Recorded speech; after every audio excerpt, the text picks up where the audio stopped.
খাগড়াছড়িতে UPDF সমর্থিত ৩ সংগঠনের ডাকে আধাবেলা সড়ক অবরোধ পালিত হয়।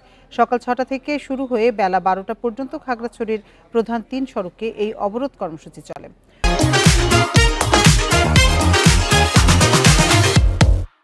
অবরোধের কারণে দূরপাল্লার সব ধরনের যানবাহন চলাচল বন্ধ ছিল।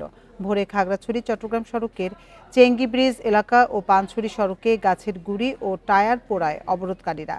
পরে পুলিশ গিয়ে সড়ক থেকে তা অপসারণ করে। এছাড়া অবরোধ সমর্থকরা সড়কের বিভিন্ন স্থানে চোরাগুপ্তাভাবে পিকেটিং করেছে।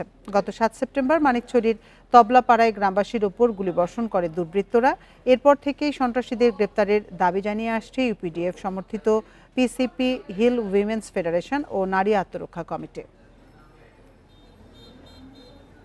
আমরা এত দূর থেকে আসছি একটা আশা নিয়ে আমরা যাব, এনজয় করব, বাট এটা আসলে একটা দুঃখজনক। সাজেকে যামু এখন পর্যন্ত গাড়ি নিছি, তবে যাইতে পারবো কিনা ফার্স্ট ইয়েতে এখনো বলা যেতেছে না। কেন ট্যুরিস্ট আসছে, কিন্তু আমরা ওই প্রশাসনের নির্দেশ ছাড়া গাড়ি ছাড়তে পারতেছি না।